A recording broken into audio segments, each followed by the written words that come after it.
Welcome student. आज अपन आपका एक नया चैप्टर ले रहे हैं द्विघात समीकरण, क्वाड्रेटिक इक्वेशन। जैसा कि आपके सामने लिखा है, इसके संबंध में चर x में द्विघात पद वाली समीकरण द्विघाती समीकरण कहलाती है। जैसे x square minus 2x plus 1, ये चर x है, x में ये द्विघात का पद है। यहाँ पर ये x square minus 9 equal to 0, ये द्विघात का पद इसमें मौजूद है। तो द्विघात का पद जरूर होना चाहिए। द्विघात समीकरण का जो मानक रूप है, स्टैंडर्ड फॉर्म इसका वो ये होता है x square plus bx plus 3 is equal to 0। यहाँ कंडीशन ये है कि a is not equal to 0, क्योंकि यदि ये 0 हो गया तो x स्क्वायर का टर्म खत्म हो जाएगा और ये द्विघात समीकरण नहीं बनेगी, क्वाड्रेटिक इक्वेशन नहीं बनेगी। फिर ये वैसे ये abc जो भी है ये वास्तविक संख्याएं हैं, तीनों की तीनों। यहाँ पर a जो है वो x स्क्वायर यानी जो चर में द्विघाती पद है उसका गुणांक है, b जो है वो x यानी जो चर में एक घाती पद है उसका गुणांक है, c जो अचर पद है यानी चर में जो शून्य घात का पद है वो खुद है ये। इसकी विधियां आज अपन देखेंगे। द्विघात समीकरण को सरल कैसे करते हैं। द्विघात समीकरण को सरल करने का होता है उसमें जो चर राशि उसके मान निकालना। वैसे इन मानों को अपन इसके मूल भी कहते हैं, यानी चर राशि के जो मान है वो मूल भी कहलाते हैं समीकरण के, मूल या रूट्स उसके। तीन विधियां अपने पास में, एक गुणनखंड विधि, एक पूर्ण वर्ग विधि, एक द्विघाती सूत्र विधि। ये तीन विधियां हैं कुल मिलाकर के अपने पास में। इन तीन विधियों में सबसे पहली जो विधि है आपके वो गुणनखंड विधि है। फैक्टर अपन करके उसके दिए हुए जो आपने कोई इक्वेशन है उसके फैक्टर करेंगे, फैक्टराइजेशन मेथड।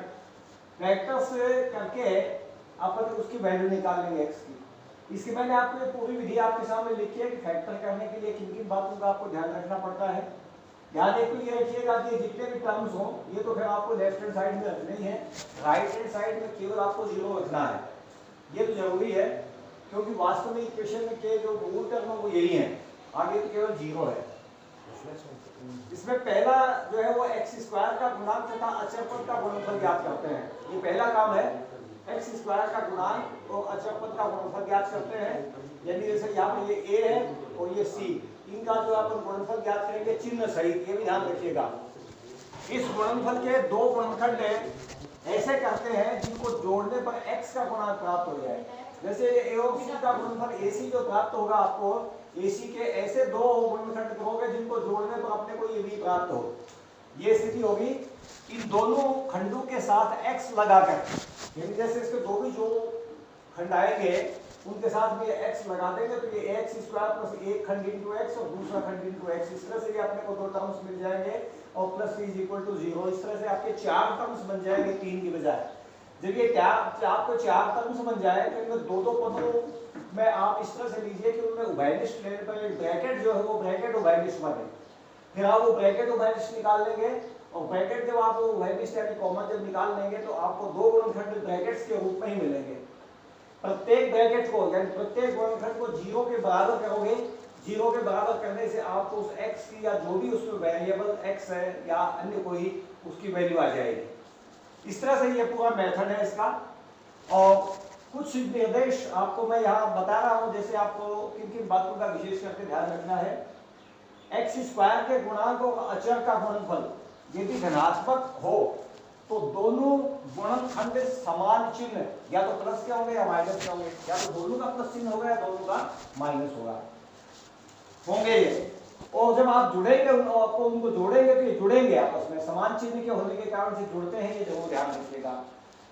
जुड़ने पर चिन्ह वही होगा जो उनका है, यानी दोनों अगर प्लस के हैं तो प्लस का चिन्ह आएगा जोड़ने पर, दोनों माइनस के हैं तो जोड़ने पर माइनस का चिन्ह आएगा, ये जरूर ध्यान रखना है।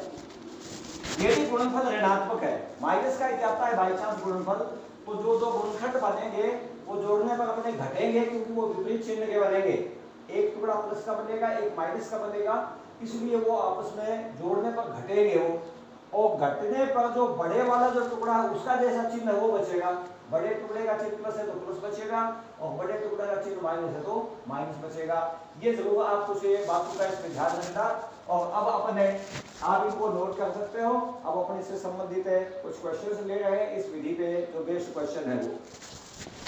जैसा कि आपको इसमें विधि बताई थी, तीनों टर्म्स आप लेफ्ट हैंड साइड में रखना। इसके बाद में सबसे जैसे पहले x स्क्वायर का कोएफिशिएंट है 2, ये 2 और ये अचर पद -6 है, इनको आप मल्टीप्लाई करेंगे तो माइनस आएगा ये 12। आपको इसके दो फैक्टर ऐसे करने हैं जिनको कि जोड़ने पर आपको इसका गुणांक यानी x का गुणांक 1 है प्लस का +1 प्राप्त हो। गुणनखंड यदि आप मौखिक कर लेते हैं तो बहुत अच्छी बात है।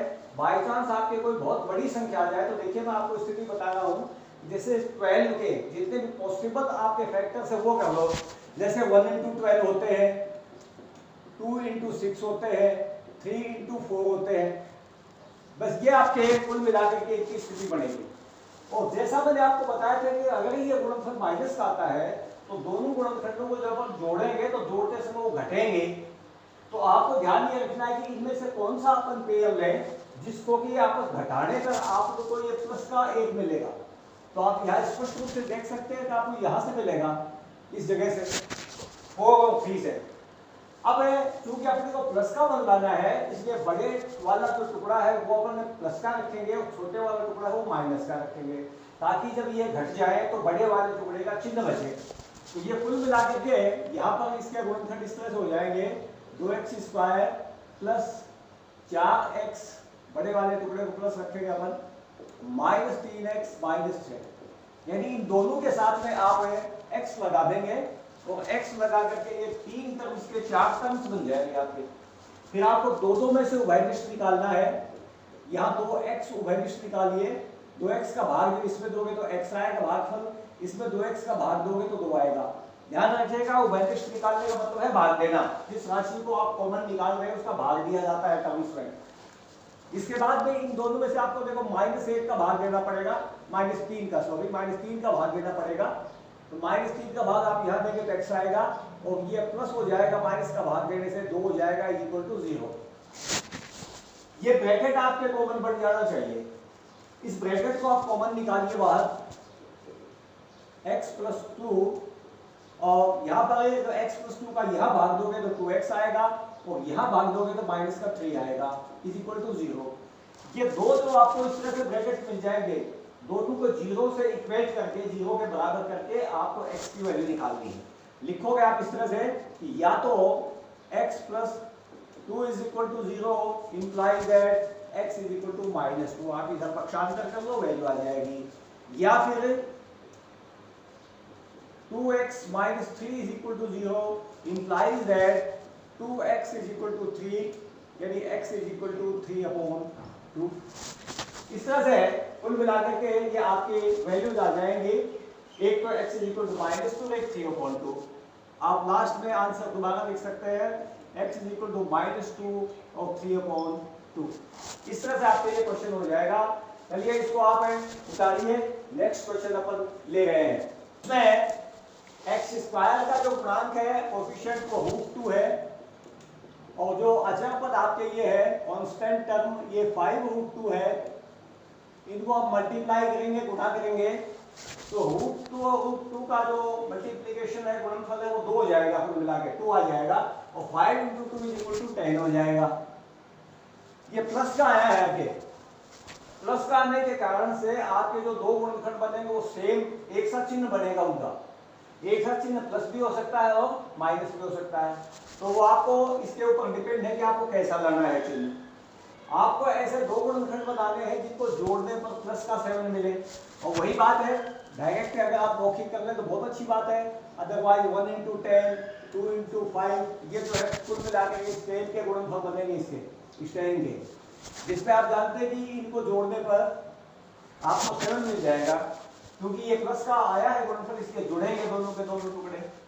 आप इसको इस तरह से लिखेंगे √2x² + 5x + 2x + 5√2 = 0, यानी दोनों के साथ में x लगा दोगे और ये 4 टर्म्स बन जाएंगे। इन दोनों में से आप कॉमन निकालिए, x कॉमन आएगा √2x और +5, इन दोनों में से आप √2 कॉमन निकाल लो। √2 का जब आप 2 में देखे भाग देंगे तो 2 को अपन लिख सकते हैं √2 × √2 और उसमें √2 का जब आप भाग देंगे तो ये कट जाएगा, यानी √2 आएगा भागफल। और यहाँ जब आप भाग दोगे इस जगह पर तो 5 आ जाएगा। Is equal to 0। ये कॉमन बन जाएगा इस तरह से, ये गुणनखंड। इसको बाहर निकालिए, √2x plus 5x plus √2 is equal to 0। Conditions या तो √2x plus 5 is equal to 0, इससे तो आपके x की वैल्यू आ जाएगी -5/√2, या फिर x plus √2 is equal to 0 implies that x is equal to -√2। Answer हो जाएंगे x इज इक्वल टू -5/√2 तथा -√2। ये दो आंसर हो जाएंगे। इसको आप उतारिए क्वेश्चन को। अपन नेक्स्ट क्वेश्चन एक और ले रहे हैं, आपको और समझ में आ जाएगा। ये देखिए यहाँ पर एक आपके भिन्न में दिया है 1/8। इस 8 को हटाएंगे सबसे पहले यहाँ से, तो 8 से मल्टीप्लाई कर दो इसको पूरे को।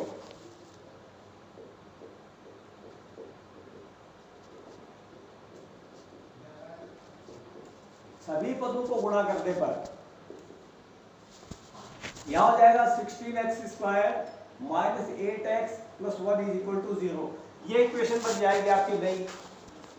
इसमें आपके x² का गुणांक 16 है, अचर जो है 1 है। आप दोनों को मल्टीप्लाई करके देखेंगे 16 × 1 इज इक्वल टू 16 आएगा, जो कि पॉजिटिव है। पॉजिटिव होने के कारण इसे इसके जो दोनों गुणनखंड बनेंगे वो समान चिन्ह के बनेंगे, या तो दोनों प्लस या दोनों माइनस। क्योंकि अपने को यहाँ पर देखिए माइनस का चिन्ह लाना है, इसलिए इसके पहले मैं से संभावित गुणनखंड मैं आपको बता देता हूँ। ये बनेंगे, ये बनेंगे और ये बनेंगे। तो आपको माइनस इसका 8 लाना है यहाँ पर। माइनस का 8 आपको यहाँ से मिलेगा जोड़ने पर समान चिन्ह के। इसके बाद ये भी माइनस का, ये भी माइनस का, समान चिन्ह के बनेंगे दोनों। तो टुकड़े कुल मिलाकर के इस तरह से बन जाएंगे इसके -4x plus 1 is equal to 0। अब यहां से आप 4x कॉमन निकालिए, 4x -1 आएगा, और यहां से -1 का भाग जाएगा दोनों में, 4x -1 आएगा। अब ये 4x -1 कॉमन निकाल लो, यहां पर 4x और यहां -1, दोनों एक से गुणनखंड बनेंगे। अर्थात 4x -1 is equal to 0 implies that x is equal to 1/4। अतः दोनों ही answer x is equal to 1/4 और 1/4 होंगे, क्योंकि एक से गुणनखंड है ये, तो दोनों मूल जो है इसके दोनों मान है वो समान आएंगे इस स्थिति में। उम्मीद है ये आपको अच्छी तरह से समझ में आ गया होगा। इसको आप नोट कर लीजिए, और अब अपन इसकी दूसरा मेथड लेंगे। तो स्टूडेंट्स, ये अपना सेकंड मेथड द्विघात समीकरण को सरल करने का परफेक्ट स्क्वायर मेथड या पूर्ण वर्ग विधि। देखिए आप किस तरह से बनाते हैं, आपको मैं क्वेश्चंस के जरिए ही बताऊंगा ये बात। सबसे पहले जैसे अपने क्वेश्चन ले रहे हैं,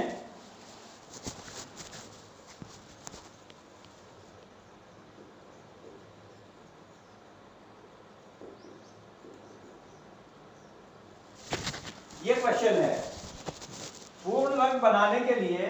इसमें देखिए आपको क्या करना पड़ता है। इसके दो तरीके हैं पूर्ण वर्ग बनाने के। एक तरीका तो यह है कि ये टर्म आपका जो x² वाला टर्म है, पहले से ऐसा टर्म हो जिसका पूरा पूरा वर्गमूल आ जाए। पूरा पूरा वर्गमूल जानते हैं आप किन किन संख्याओं का आता है। जैसे 2 का तो पूरा वर्गमूल आता नहीं, हालांकि x² का तो आ जाएगा। तो या तो यहाँ पर ऐसी कोई संख्या हो कि वो इसके साथ मिलकर के उसका कंप्लीट पूरा वर्गमूल आ जाए।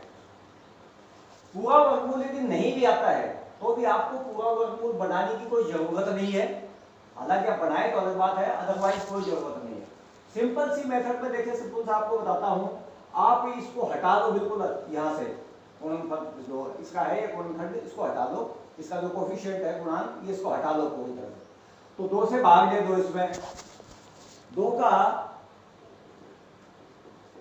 भाग देने पर, 2 का भाग जब आप देंगे तो आपको यहां पर मिलेगा x² plus 1/2x minus 2 is equal to 0। ये स्थिति मिलेगी। अब ये जो टर्म है कांस्टेंट वाला, सेकंड इसके जो स्टेप आपको उठाना है वो ये है कि इससे कांस्टेंट वाले टर्म को आप इस साइड में ले जाओ। ये हो जाएगा x² plus 1/2x is equal to 2। ये हो गया। नेक्स्ट स्टेप, ये x का जो गुणांक है, x के गुणांक का आधा कीजिए। 1/2, 1/2 का आधा मतलब इसमें 2 का और भाग देना है, तो 1/2 का आधा बनेगा 1/4। ये जितना इसका आधा बने इसका वर्ग कीजिए आप। 1/4 का स्क्वायर 1/16 आएगा। ये जो x के गुणांक का आधा है, ये x का गुणांक है,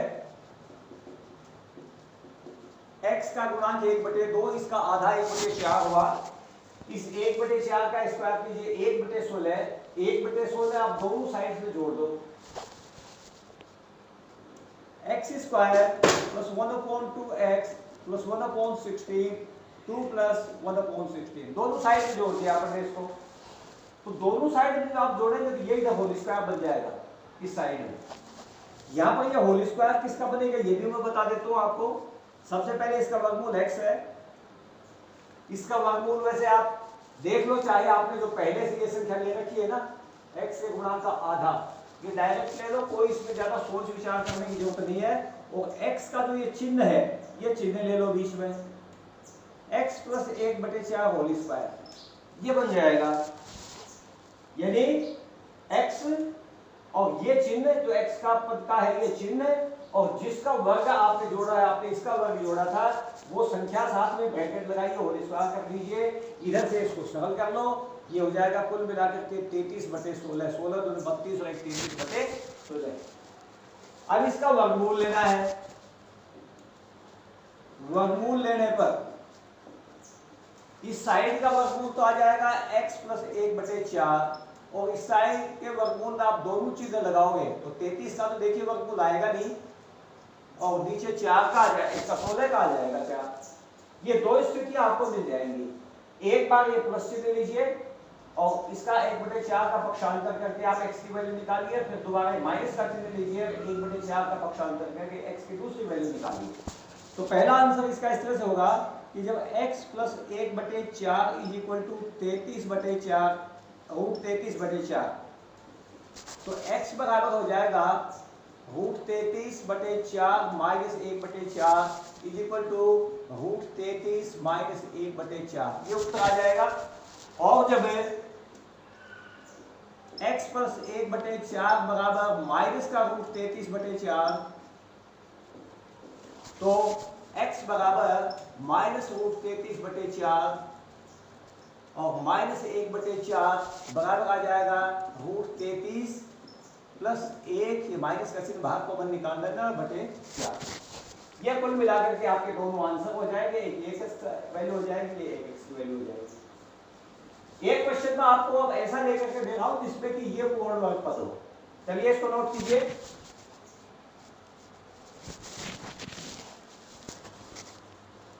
अब के आपके ये टर्म जो है एक्स स्क्वायर वाला, ये ऐसा है जिसका पूरा पूरा वर्गमूल आ जाता है। ऐसी स्थिति में आपको जो मैंने अभी पहले एक मेथड बताया था वो भी लगा सकते हो, कोई दिक्कत नहीं है, लगाना चाहो तो। यानी जैसे 9 से भाग दे करके फिर इस पद को दाईं तरफ ले जा करके और जो x का जितना गुणांक बने उसके आधे का वर्ग जोड़ करके दोनों पक्षों में आप पूर्ण वर्ग बना सकते हो। लेकिन ऐसी स्थिति में आप इसको डायरेक्ट पूर्ण वर्ग भी बना सकते हो। आपको ये तो पद इधर ले ही जाना है, इस पद को तो ले जाना है।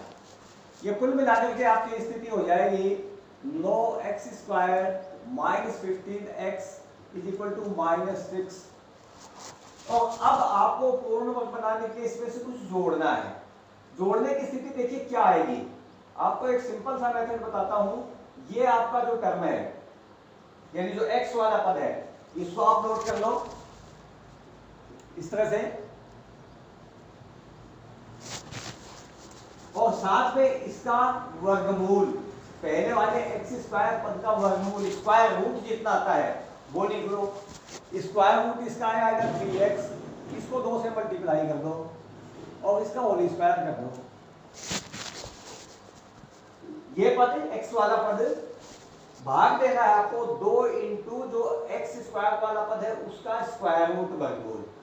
आप भाग जब इसमें देंगे तो देखिए x से x कट जाएगा, 3 से ये 5 ये कट जाएगा स्थिति, और ये कुल मिला के यहाँ पर आपके 5/2 ये बचेगा। फिर से देख लीजिएगा एक बार, ये पद, इस पद में आपको भाग देना है इसके वर्गमूल का, और 2 से गुणा करके भाग देना है, जरूर ध्यान रखिएगा, 2 से गुणा जरूर करना है। और इसमें जब आप भाग देंगे इस तरह से, तो आपको जैसे यहाँ पर ये 5/2 मिलेगा, 5/2। इस 5/2 का जो स्क्वायर है वो आप याद कर लेंगे, तो 25/4 आएगा। 25/4 प्राप्त होगा आपको। ये आपको बस यही जोड़ना है, दोनों तरफ जोड़ दीजिए। 9x² minus 15x plus 25/4 minus 6 into 25/4, ये स्थिति मिल गई। अब ये होल स्क्वायर बच जाएगा। होल स्क्वायर देखिए किसका बनेगा, इसका वर्गमूल 3x, और जिसको आपने जोड़ा है वो किसका वर्ग था, 5/2 का वर्ग था। 5/2 ये चिन्ह माइनस 5/2 होल स्क्वायर, इस तरह से इज इक्वल टू, इनको भी जोड़ लो, -24 प्लस 25/4, ये हो जाएगा 3x minus 5/2 whole square is equal to 1/4। वर्गमूल ले लो, वर्गमूल लेने पर 3x minus 5/2 is equal to plus minus 1/2। दोनों चिन्ह लगाने हैं, ध्यान रखिएगा, दोनों चिन्ह इस तरह से लग करके तैयार हो जाएंगे ये। अब इसमें एक बार प्लस लीजिए, एक बार माइनस, प्लस से 3x minus 5/2 is equal to 1/2। ये आप इधर पक्षांतर करो, 3x is equal to 1/2 plus 5/2, 3x is equal to 6/2 आएगा, यानी 3 आएगा, is equal to x is equal to 1। ये कुल मिलाकर के 2 लघुत्तम आएगा, 5 और 1 6, 6/2 यानी 3 हो जाएगा ये, तो x की वैल्यू 1 आ जाएगी। दूसरा माइनस से लीजिए, माइनस से 3x माइनस 5/2 माइनस 1/2, इसका पक्षांतर कीजिए, 3x is equal to minus 1/2 plus 5/2।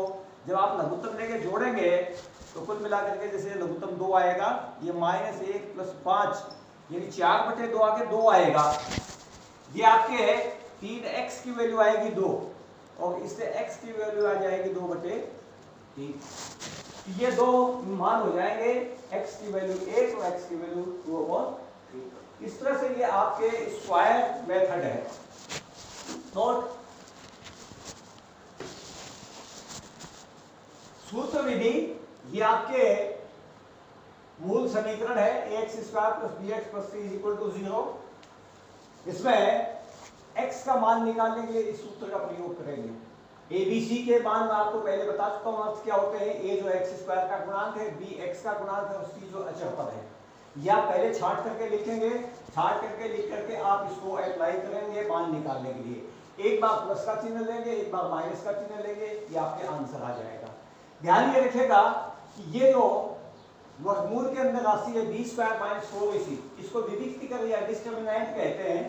अगर इसकी वैल्यू माइनस में आ जाए, यानी 0 से छोटी, यदि माइनस में है तो x का कोई मान नहीं होगा, क्योंकि वर्गमूल के अंदर ऋणात्मक राशि अगर आती है तो उसका मान काल्पनिक होता है, और काल्पनिक मूल अपने को कोई भी स्वीकार नहीं करना है।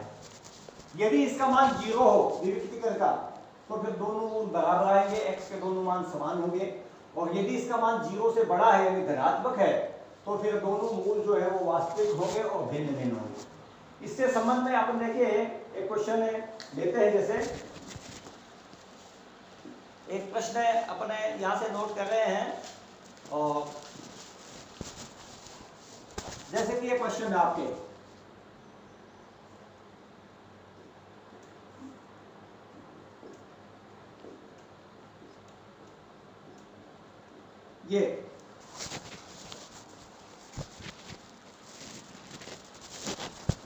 ये समीकरण हल करने के लिए आप सबसे पहले इसको